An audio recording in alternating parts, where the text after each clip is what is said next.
Selamat pagi, Bapak dan Ibu dosen penilai sertifikasi dosen pada tahun 2025. Perkenalkan, saya Dr. Iwayan Nulit Lesmana, spesialis THTKL.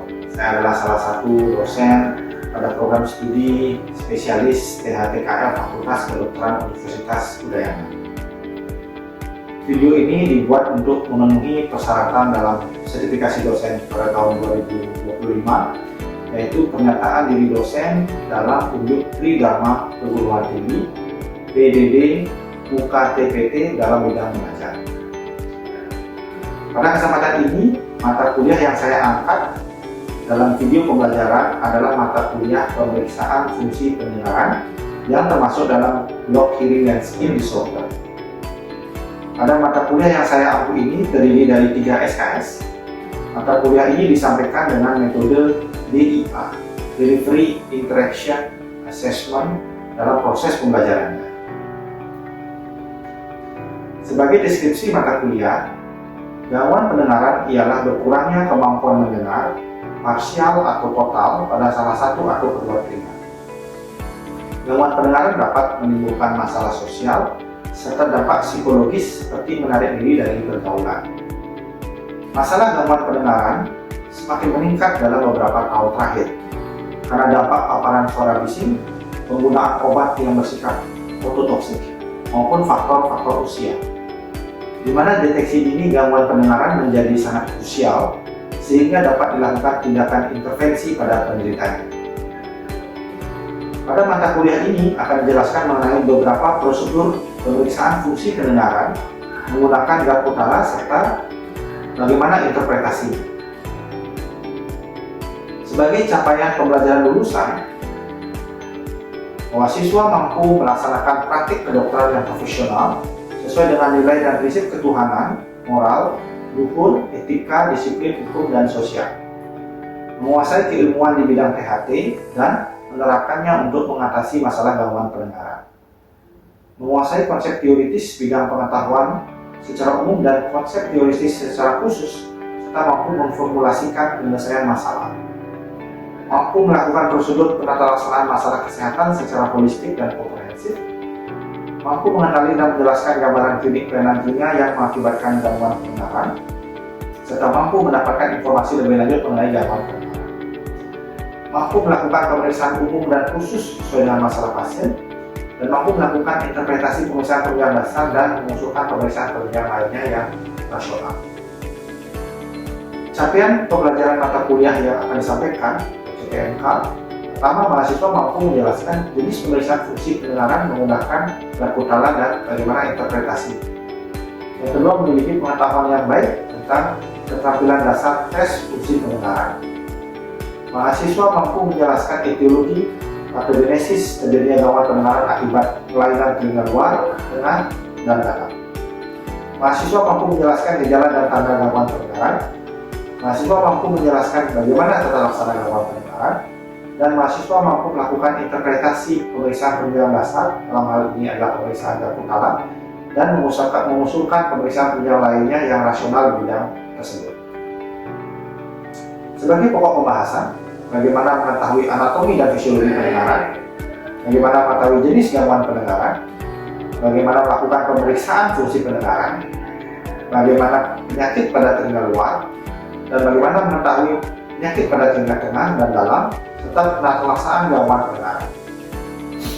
Sebagai referensi, kita menggunakan buku ajar ilmu kesehatan telinga, hidung, tenggorok, lidah, kepala leher FAUI Jakarta, Essential Otolaryngology Head and Neck Surgery edisi ke-8 tahun 2003, serta Darren J. Daly Head and Neck Surgery Otolaryngology Philadelphia 1998.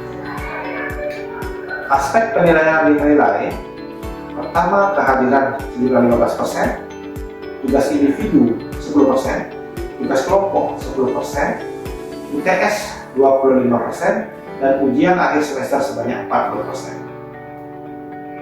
Metode yang digunakan adalah interactive lecture, small group discussion, task-based medical education, dan case simulation.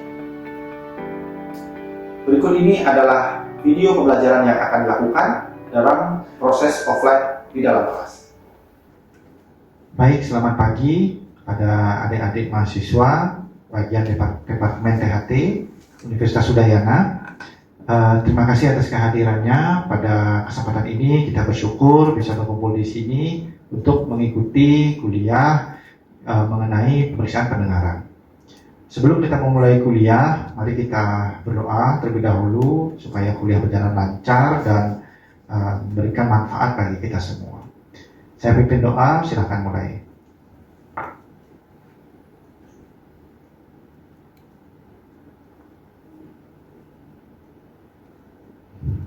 Ya, doa selesai. Baik, kita mulai kuliah hari ini yang berjudul tentang pemeriksaan pendengaran. Pemeriksaan pendengaran ini merupakan salah satu pemeriksaan untuk menilai adanya gangguan pendengaran, di mana gangguan pendengaran adalah berkurangnya kemampuan mendengar, parsial atau total, pada salah satu atau kedua telinga. Gangguan pendengaran dapat disebabkan akibat kelainan telinga luar, telinga tengah, maupun telinga bagian dalam.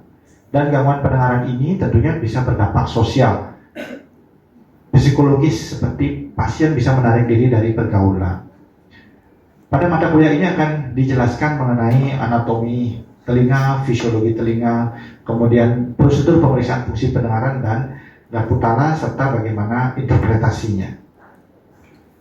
Dan setelah mengikuti mata kuliah ini, kemampuan yang diharapkan mahasiswa mampu menjelaskan anatomi, fisiologi, prosedur pemeriksaan fungsi pendengaran dengan garpu tala dan melakukan interpretasi hasil pemeriksaan. Materi pembelajaran dapat dilihat di buku teks Otolaryngology Head and Neck Surgery, kemudian slide dari fungsi pendengaran yang saya sampaikan, dan video bisa di download di portal YouTube. Nanti saya akan share videonya. Metode pembelajaran online bisa belajar mandiri dan diskusi, sedangkan aktivitas kelas berupa SGD dan presentasi mahasiswa. Beban waktu pembelajaran secara online 1 kali 60 menit belajar mandiri, 1 kali 60 menit tugas terstruktur, dan 2 kali 60 menit aktivitas kelas. Penilaian menggunakan metode online dengan self-assessment quiz, online quiz, participation during online discussion, dan partisipasi selama SGD melalui pertanyaan dan jawaban. Instrumen kedua, rubrik penilaian quiz dan forum diskusi, dan rubrik penilaian serta observasi dengan bobot 15%. Baik, kita menuju materi dari anatomi telinga. Anatomi telinga kita lihat memiliki 3 bagian: telinga bagian luar, telinga bagian tengah, telinga bagian dalam. Nah, kita ambil gendang telinga ini. Jadi gendang telinga ini memegang peran penting dalam proses konduksi suara, karena gendang telinga ini yang mengubah suara yang kita terima dari luar diubah menjadi getaran. Dia akan bergetar dan mengirimkan getarannya ke telinga bagian dalam. Gendang telinga ini kira-kira 1 cm diameternya. Kemudian superior ke lateral bisa lebih tebal, dinamakan pars flaccida. Nah, jika kita berbicara di bagian tengah ini akan terjadi perubahan energi gelombang suara menjadi energi getar. Dia akan menggetarkan tulang-tulang pendengaran ini sebelum dikirim ke telinga tengah dan pada akhirnya dikirim melalui saraf ke daerah kepala. Tulang pendengaran bisa dibagi menjadi 3, yaitu adanya malleus, incus, dan stapes. Di mana secara fisiologi dia akan terjadi transmisi vibrasi dari telinga luar ke telinga tengah seperti saya jelaskan sebelumnya, di mana di dalam koklea gelombang suara yang berupa getaran akan mengaktifasi sel-sel rambut dan organ korti. Kemudian mekanisme vibrasi ini akan dikirim ke dalam otak melalui signal-signal neurologis. Itu dikirimkan oleh nervus vestibulocochlearis atau nervus 8 ya. Baik, kita lanjutkan dengan pemeriksaan fungsi pendengaran. ada beberapa pemeriksaan yang akan kita bahas. Ini adalah tes Garputala. Pemeriksaan lain bisa dengan audiometri, OAI, BERA, dan ASSR. Tes Garputala yaitu menggunakan penala, yang digunakan adalah 512 Hz. Pasien kooperatif dan mengerti perintah. Kemudian ruang pemeriksaan harus hening dengan bising kurang dari 40 desibel. Artinya ruangan yang bising tidak bisa atau tidak ideal dipakai untuk pemeriksaan. Jadi tes Garputala bisa tes Rhine, Weber, dan Swaba. Jadi ketiga pemeriksaan ini merupakan suatu kesatuan, tidak bisa dipisah-pisahkan ya. Apa itu pemeriksaan Rhine? Yaitu pertama membandingkan hantaran udara dan hantaran tulang. Hantaran udara biasanya harus lebih baik dibandingkan hantaran tulang. Garputala digetarkan dan diletakkan pada processus mastroideus sampai dengan tidak terdengar suara di daerah sini, kemudian dipindahkan ke depan telinga dengan jarak 2,5 cm, jadi dekat di sini ya. Pertama diletakkan di processus mastroideus, kemudian diletakkan di depan telinga. Hasil positif jika pasien masih mendengar setelah dipindahkan, dan negatif pasien tidak mendengar lagi. Bagaimana dengan pemeriksaan Weber? Jadi membandingkan hantaran tulang telinga kanan dan kiri, di mana penala digetarkan dan diletakkan di bagian vertex dan dinilai adakah lateralisasi. Jadi Garputala diletakkan di vertex di daerah sini ya, daerah kepala. Kemudian kita menilai adakah lateralisasi ke kanan atau ke kiri. Interpretasinya bisa tidak ada lateralisasi, jadi pasien mendengarkan sama antara kanan dan kiri, atau lateralisasi ke telinga yang sehat, atau lateralisasi ke telinga yang terganggu. Pemeriksaan Swaba berfungsi membandingkan hantaran tulang orang yang diperiksa dengan pemeriksa yang dianggap normal.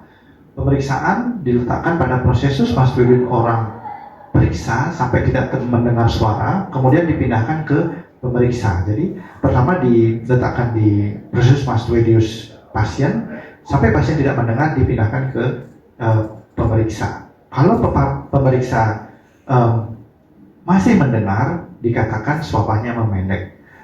Tapi bagaimana jika tidak dapat mendengar? Prosedurnya dibalik. Kembalikan ke yang diperiksa. Jika yang diperiksa masih bisa mendengar, berarti itu swabanya memanjang. Namun jika sama-sama tidak mendengar, setelah dipindahkan sama-sama tidak mendengar, berarti sama dengan pemeriksa. Interpretasi seperti ini, diagnosis normal, Rhine-nya positif, tidak ada lateralisasi dan sama dengan pemeriksa. Itu yang normal ya. Tuli konduksi, Rhine negatif, lateralisasi ke sisi yang sakit dan swaba memanjang. Tuli sensorineural, Rhine-nya positif, lateralisasi ke sisi yang sehat dan swabanya memendek. Nah, ini ada contoh satu kasus. Seorang laki-laki 32 tahun mengeluh penurunan pendengaran pada telinga kiri dengan pemeriksaan hasil seperti ini. Rhine yang kanan positif, yang kiri negatif. Weber lateralisasi ke kiri dan swaba sama dengan pemeriksa, kiri memanjang. Bagaimana kesimpulan hasil tes pelanggan tersebut? Siapa yang bisa menjawab?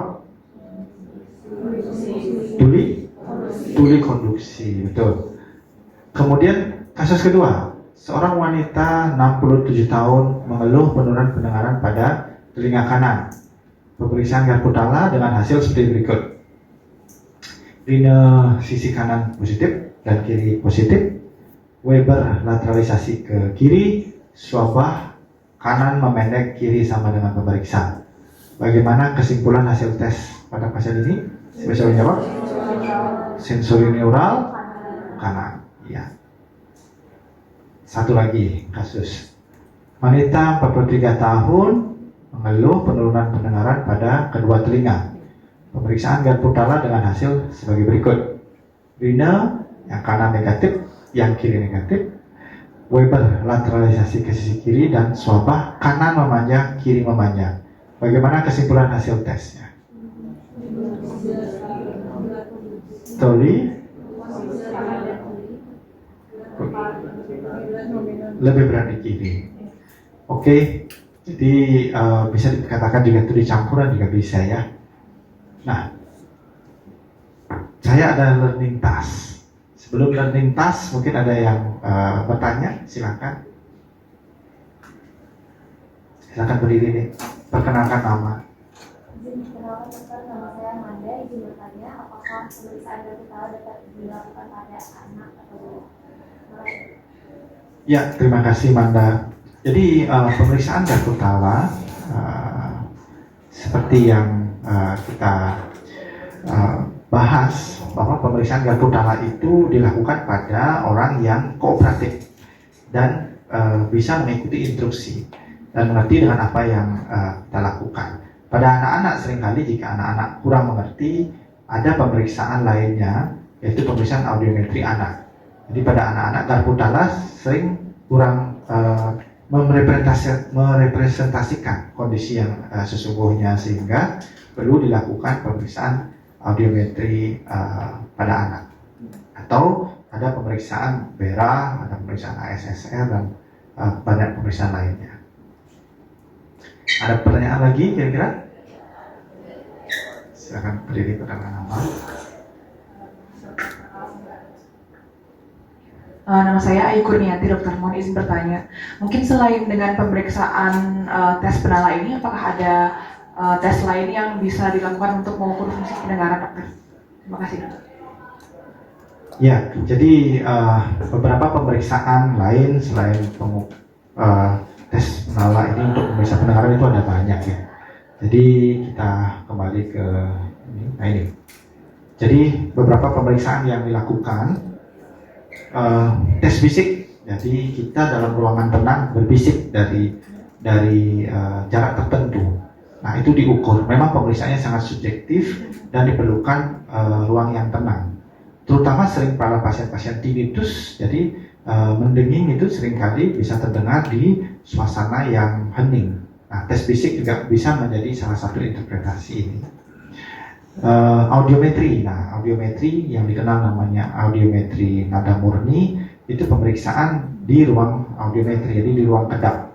Jadi pasien menggunakan headphone yang diletakkan di depan telinga dan menggunakan headphone yang diletakkan di mastoid, sehingga nanti pasien akan mendengarkan bunyi-bunyi sesuai dengan frekuensi yang kita periksa. Jika kita memeriksa frekuensi 512 misalnya atau 256, nanti akan sesuai output yang didengar pasien dari output yang didengar dengan mesin audiometri. Jadi ini lebih akurat dibandingkan dengan pemeriksaan genital. Sedangkan pemeriksaan OAE, BERA, dan ASSR ini lebih dominan untuk melakukan pemeriksaan pada anak-anak. Seperti pertanyaan tadi, bahwa pada pemeriksaan lainnya auto-acoustic emission. Jadi bagaimana kita menilai bayi baru lahir apakah dia bisa mendengar atau tidak. Itu dengan pemeriksaan OAE namanya. Jadi ada probe atau alat yang dimasukkan ke telinga bayi baru lahir sehingga kita bisa mendeteksi lebih awal gangguan atau masalah pendengaran pada anak-anak. OAE ini sangat direkomendasikan di rumah sakit bersalin. Jadi saat anak itu lahir, jadi kita bisa memeriksa. Nanti hasilnya pas apa refer. Pas artinya anak itu bisa mendengar, sedangkan refer artinya tidak bisa mendengar. Nah, bagaimana kalau refer? Apakah anak saya tidak bisa mendengar? Tidak. Jadi perlu dilakukan pemeriksaan lanjutan berupa Brain Evoked Response Audiometry dan ASSR. Jadi pemeriksaan ini kedua-duanya merupakan lanjutan dari pemeriksaan dari OAE ya. Gitu. Ada pertanyaan lagi kira-kira? Baik, jika tidak ada pertanyaan, kita minta tolong dicatat learning task-nya. Learning task pertama, apa makna pemeriksaan genital pada tes Rinnen? Yang kedua, jelaskan prosedur pemeriksaan tes Rinnen. Yang 1B. Yang nomor 2, apakah kelebihan dan kekurangan pemeriksaan fungsi pendengaran dengan genital? Dan jelaskan jawaban Anda. Sudah ya? Jadi demikian kuliah singkat hari ini. Semoga bisa bermanfaat. Dan sebelum kita mengakhiri kuliah, mari kita berdoa untuk kuliah hari ini yang sudah berjalan lancar, semoga diberikan manfaat untuk kita. Kita berdoa dimulai.